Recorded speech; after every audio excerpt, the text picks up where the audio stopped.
what's up everyone?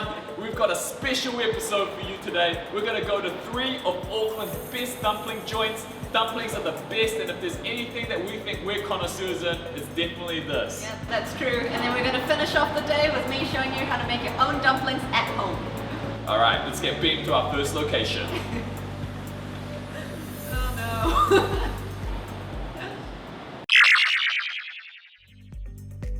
Top Cafe is a small store in the middle of Cross Street. Look out for it, there's not much signage, and what you'll find here is very reasonable price dishes. We come here very frequently, and this is one of our favorites, the pork chive, egg and shrimp.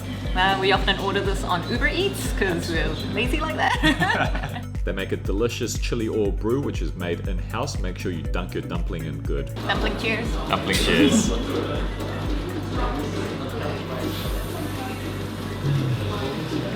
Perfectly salty, and with the shrimp it adds a little hint of the seafood flavor as well. It is good. Oh, It's so plump. and there's so much juices in that, which is what you would expect from a Chinese dumpling. And that's why I like this place, because most places can't get that juice in the dumpling itself. Top Cafe, tops. Very good. Now on Dominion Road, and this road is famous for lots of delicious, cheap Asian goodies. It's got your gorillas and your new flavors, but one of our personal favorites is Shaolin Kung Fu Noodle. Let's go.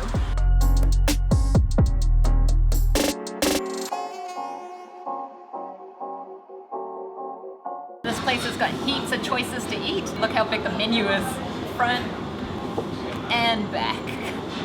They also make their own chili oil, and one thing to remember about this place is that it gets super busy, so do come early or expect to wait for a little while before you get seated. My dish has just arrived, and it's the wonton soup chicken. This one's my favorite. I know it's a dumpling episode, but these wontons are too good to miss.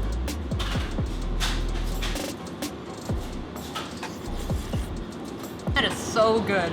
I love these wontons.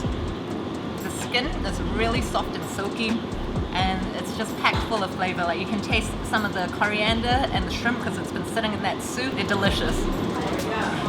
Thank you. Alright, so my dumplings have arrived. I've got the chicken and corn which has been steamed, not boiled. Now get in there for some of that chili. Now we can get in for that bite.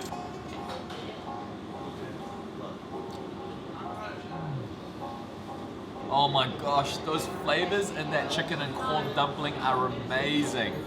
Like, because it's been steamed, I feel like the chicken and the corn flavors has mingled together with each other, and you get a huge burst of flavor. And to wrap all of that up, the spices from the chili make it absolutely perfection. I love this place, Shaolin Kung Fu Noodle House. You can also get hand-pulled noodles here, which are absolutely delicious, but definitely one of my favorite dumpling joints in Auckland. Nice.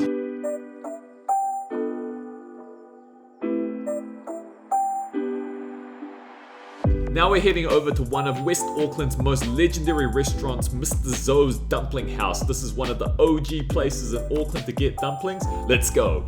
So we got the classic recipe pork and cabbage dumplings, and it's been pan fried. And you want to be careful, there's a little bit of juice inside these as well. I like to let it sit inside the chili and the soy concoction for a little bit. Let's give it a taste.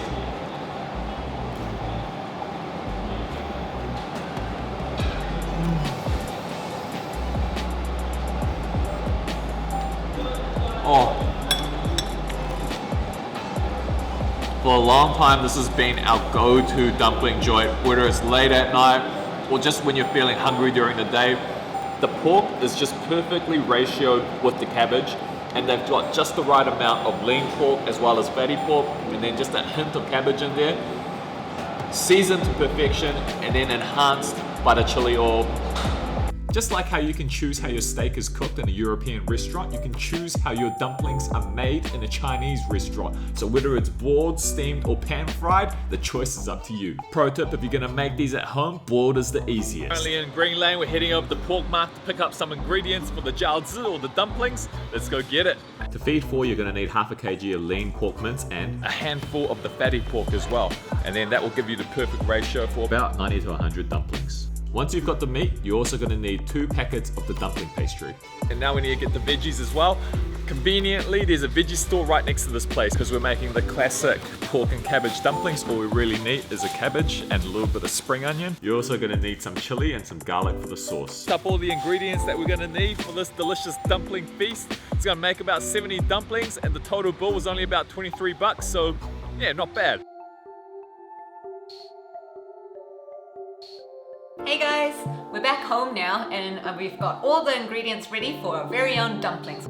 Soya sauce, oyster sauce, sesame oil, and some white pepper. For the meat inside, what we use is some cabbage, some spring onions, we've got the pork mince here. First you chop up that cabbage, add in the soya sauce, salt, and pepper to the meat, smush it all together, chop up a couple of spring onions, and then now to the sauce.